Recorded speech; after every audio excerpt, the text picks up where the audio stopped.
ఒక పెద్ద అడవిలో చిన్న ఉడత పిల్ల బుజ్జి ఉండేది. అది చలాకీగా చాలా జాగ్రత్తగా ఉండేది. కాని కొన్నిసార్లు ఆటలలో మునిగి జాగ్రత్తలు మరిచిపోయేది.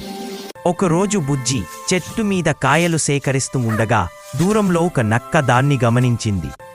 నక్క తనతోనే అనుకుంది, ఈ చిన్న ఉడత పిల్ల నాకు మంచి ఆహారం అవుతుంది. నక్క మెల్లగా చెట్టు దగ్గరకు వచ్చింది. కాని బుజ్జి ఆ చప్పుడు విని వెంటనే అప్రమత్తమైంది. అది తెలివిగా ఆలోచించింది, నేను దాన్ని మోసం చేయగలను. బుజ్జి గట్టిగా అన్నది, అయ్యో, ఆ నత్తకు దూరంగా ఉండాలి. చెట్టుపై పెద్ద గద్ద ఉంది, అది దాన్ని వెంటనే పట్టుకుంటుంది. నక్క భయపడి ఆకాశం వైపు చూసింది. అప్పుడు బుజ్జి పెద్దగా రెక్కల చప్పుడు చేసింది. చెట్టు ఆకులు కదిలించింది. నక్క భయంతో పరుగెత్తి అడవిలోకి పారిపోయింది. బుజ్జి నవ్వింది. తెలివిగా ఆలోచిస్తే ఏ పెద్ద ప్రమాదమైనా తప్పించుకోవచ్చు.